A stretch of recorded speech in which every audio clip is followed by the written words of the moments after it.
नमस्कार सभी का। आज डे 3 है ऑपरेटिंग सिस्टम चैप्टर का। कल तक हमने कवर कर लिया था टाइप्स ऑपरेटिंग सिस्टम के एंड लिनक्स।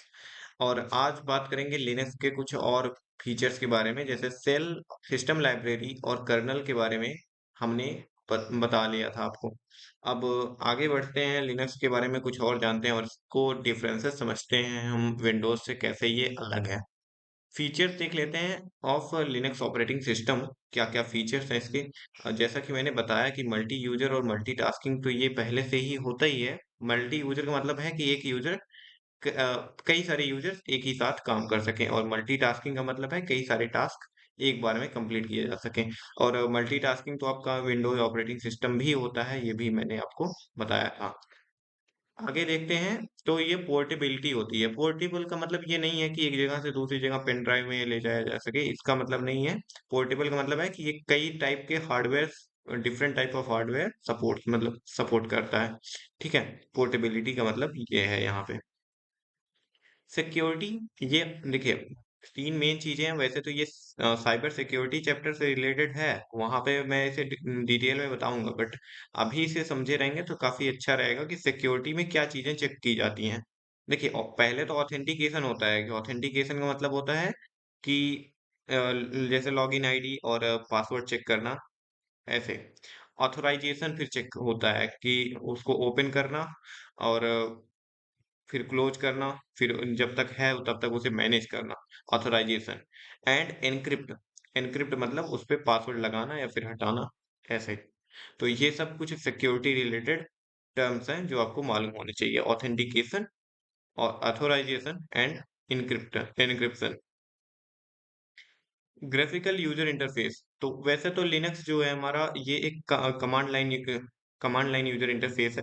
बट कुछ ऐसे पैकेजेस होते हैं जिनको हम इंस्टॉल करके इसे ग्राफिकल यूजर इंटरफेस बना सकते हैं, और जिसका एग्जांपल है आपका काली लाइनेक्स। काली लाइनेक्स एक है, इसी का एक पैकेज है।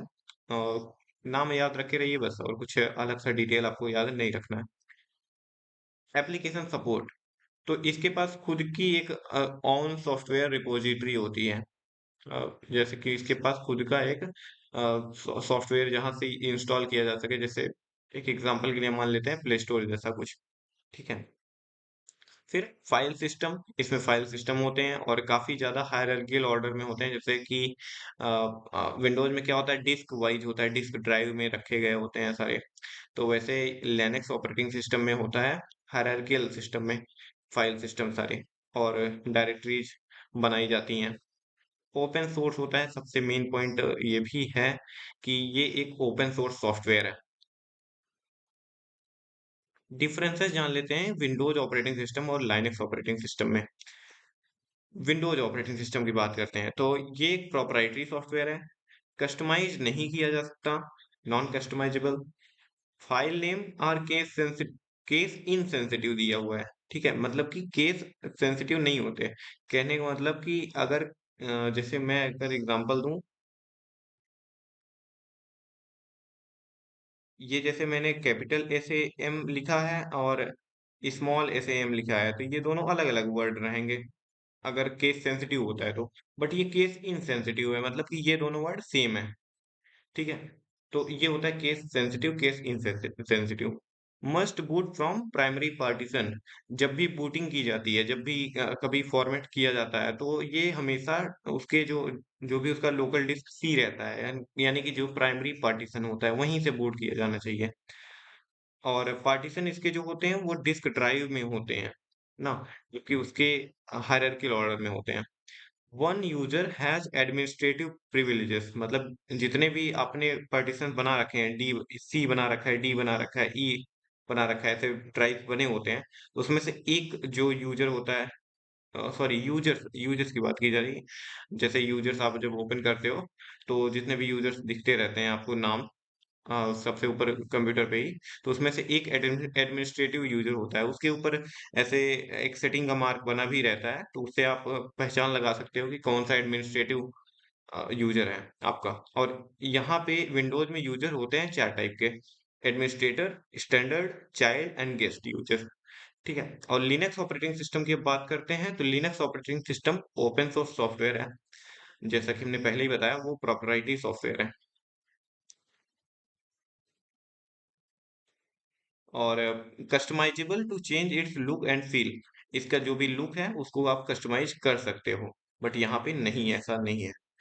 केस सेंसिटिव होता है ये इसकी फाइल्स, जबकि इसके फाइल्स केस इनसेंसिटिव होते हैं। मतलब जैसे मैंने आपको एग्जांपल दिया तो वो दोनों वर्ड्स अलग अलग होंगे इस वाले केस में, बट इनमें वो सेम है।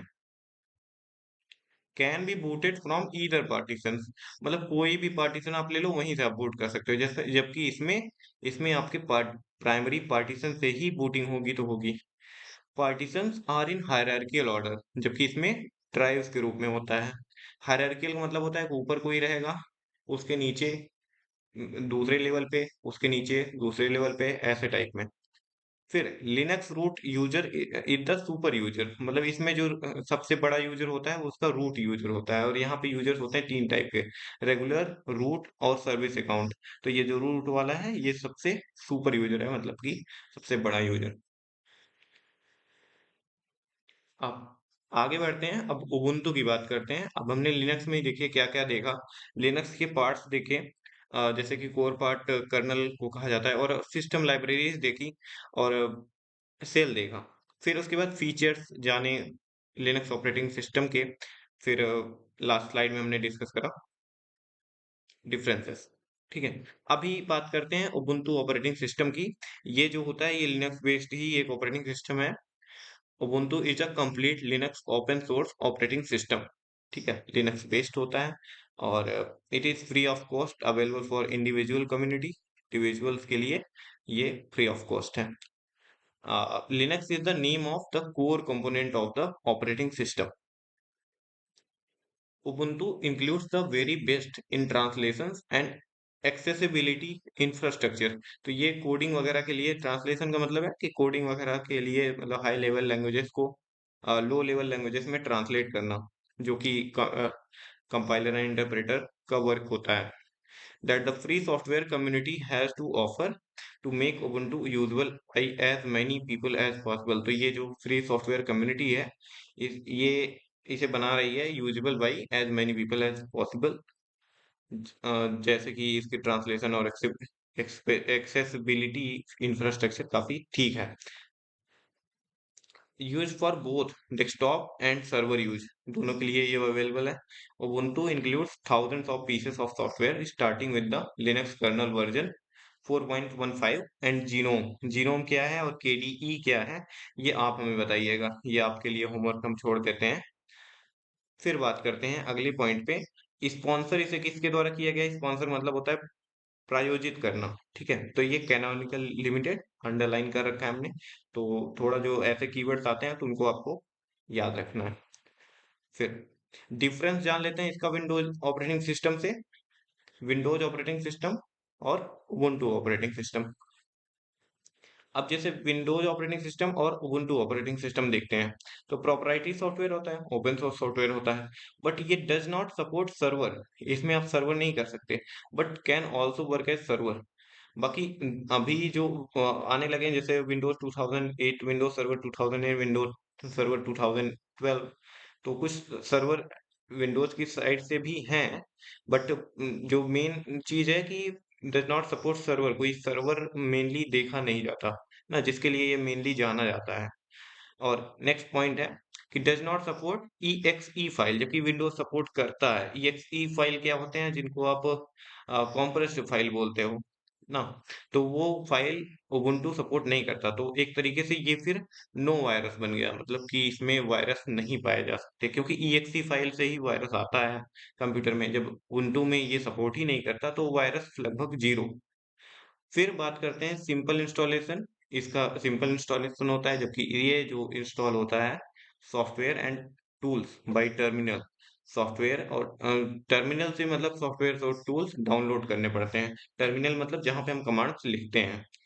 फिर नेक्स्ट पॉइंट है सपोर्ट्स मल्टीपल डेस्कटॉप एनवायरनमेंट, कई डेस्कटॉप एक साथ चलाए जा सकते हैं, बट यहाँ पे हम लोग भी जानते हैं जैसे कि एक ही डेस्कटॉप एक बार में आप रन कर सकते हो। यहाँ एरो का मतलब ये है कि ये नॉर्मल है, बट यहाँ पे कुछ अलग है। एरो का मतलब ये है has its on software manager, इसके पास खुद खुद का सॉफ्टवेयर मैनेजर होता है सारे सॉफ्टवेयर को मैनेज करने के लिए। बट इसमें तो जैसे कि होता ही है, ऑल एप्स आप स्टार्ट बटन पे जाते हो, ऑल एप्स दिखते रहते हैं, तो वो सॉफ्टवेयर मैनेजर वैसे टाइप का है। फिर आगे बात करते हैं डॉस की। ये भी एक टाइप का ऑपरेटिंग सिस्टम है, और आपको हमने होमवर्क भी दिया था। टिम पैटरसन ने इसे बनाया था 1981 में, और इसके लगभग 8 वर्जन आए थे टोटल। बट ये डॉस है। और वो जो हमने आपसे पूछा था वो एमएस डॉस था। डॉस का मतलब होता है डिस्क ऑपरेटिंग सिस्टम। ये जो जो ऐसी ऑपरेटिंग सिस्टम जो आपके हार्ड डिस्क ड्राइव से रन हो, उसे हम डॉस बोलते हैं। Disk operating system is also used to describe several very similar command disk operating system, मतलब कमांड दिया जाता है इसमें, और ये कमांड लाइन यूजर इंटरफेस को ही कहते हैं generally. PC DOS, PC DOS मतलब personal computer disk operating system, was the first wide installed disk operating system used in personal computers running on Intel 8086। तो ये एक प्रोसेसर था जिसमें first time PC DOS use हुआ था। 16 bit का processor था। आजकल तो 32 बिट प्रोसेसर या फिर 64 बिट प्रोसेसर भी हैं ना। और it was developed for IBM, IBM के लिए डेवलप किया गया था। सॉरी, ये नहीं, ये डॉस, ठीक है, डॉस आईबीएम के लिए डेवलप किया गया था बाय माइक्रोसॉफ्ट कॉर्पोरेशन, माइक्रोसॉफ्ट के द्वारा। फिर यही चल के आगे इन्होंने एमएस डॉस बना लिया अपना। और जो 1981 टिम पैटरसन ये सब बता रहे हैं, ये एमएस डॉस के बारे में बता रहे हैं, ना कि पीसी डॉस, ना कि डॉस। ठीक है। नेक्स्ट पॉइंट है विंडोज ऑपरेटिंग सिस्टम के बारे में बात करते हैं। विंडोज ऑपरेटिंग सिस्टम जैसा कि हम सब भी यूज करते हैं इसको, this is the most popular operating system of a graphical user interface. GUI होता है ना, क्योंकि आइकन्स बन के आ रहे होते हैं, और सब, और एक माउस पॉइंटर सा आ रहा होता है, तो ये एक चिन्ह है कि हम लोग एक ग्राफिकल यूजर इंटरफेस पे वर्क करते हैं। फिर it is also a multitasking network supported operating system, इसमें मल्टीटास्किंग कर सकते हैं, ऐसा नेटवर्क सपोर्टेड ऑपरेटिंग सिस्टम है ये। फिर है there are many version that have separate operating system for both server and standalone. देखिए, विंडोज ऑपरेटिंग सिस्टम दो टाइप के हो सकते हैं, एक होता है एनओएस, एक होता है सीओएस। एनओएस मतलब नेटवर्क ऑपरेटिंग सिस्टम, जैसे कि अ, जो बेसिक से होते हैं, अभी मैं सारे वर्जन आपको दिखाऊंगा। और एक होता है सीओएस, सॉरी नेटवर्क ओएस में मतलब कि आ गए आपके सारे सर्वर्स, मतलब विंडोज सर्वर 2008 2012 ऐसे टाइप के। बट सीओएस मतलब क्लाइंट ऑपरेटिंग सिस्टम, जिसमें आपके एक्सपी विस्ता और मतलब दिखाएंगे 7 8 10 ऐसे टाइप के। इस सपोर्ट्स टीसीपी आईपी प्रोटोकॉल, मतलब कि यहाँ पे आप जैसे इंटरनेट भी टीसीपी आईपी प्रोटोकॉल के अंदर आता है, इसका मतलब यहाँ पे आप इंटरनेट रन कर सकते हो, इंटरनेट वाली चीजें। It performs memory management with files folder directory management as well. तो ये तो हम करते ही हैं ना। और आपके लिए भी एक छोड़ देते हैं कि इसका शॉर्टकट जो होता है वो क्या होता है। मतलब आपको सीधा आपको फाइल फोल्डर डायरेक्टरी मैनेजमेंट पे जाना है, मेमोरी मैनेजमेंट पे, तो आप क्या करते हो, उसका शॉर्टकट आपको पता करना है। फिर वर्जन इसके देख लेते हैं। वर्जन देखेंगे तो देखिए, विंडोज सबसे पहला वर्जन 1985 का, first version of the Windows introduced a graphical user interface. पहला जीयूआई कभी आया विंडोज का, तो वो 1985 में। 1987 में इम्प्रूव्ड ग्राफिक्स एंड, मतलब सारी चीजें जैसे भी दी हुई हैं वैसे आपको पढ़नी है। बट यहाँ पे देखिए विंडोज 95 कब डेवलप हुआ था, significant release with the start menu, task bar and 32 bit architecture. तो 32 बिट आर्किटेक्चर पहली बार डेवलप हुआ विंडोज 95 में। Windows 98 and update to Windows 95, update ही था ये फिलहाल। और विंडोज एमई था। फिर Windows 2000, Windows XP, highly popular long lived version known for its stability and user friendliness. तो ये अपनी स्टेबिलिटी के लिए और यूजर फ्रेंडलीनेस, मतलब कह सकते हैं एक तरीके से यूजर के साथ फ्रेंडलीनेस, तो उसके लिए जाना जाता है। विंडोज विस्ता, और फिर उसके बाद विंडोज 7, विंडोज 8, 8.1, 9 नहीं आया कभी। तो अगर ऑप्शन में आता है कि 7 8 9 10 इनमें से कौन सा नहीं है, तो आपको ये ध्यान देना है। और आज के लिए इतना ही रखते हैं। आज हमने बात करा विंडोज ऑपरेटिंग सिस्टम के बारे में, डॉस के बारे में, उबुंटू के बारे में, और लिनक्स के भी जो पार्ट्स बचे हुए थे उनके बारे में। तो फिर मिलेंगे अगली वीडियो में, तब तक के लिए धन्यवाद।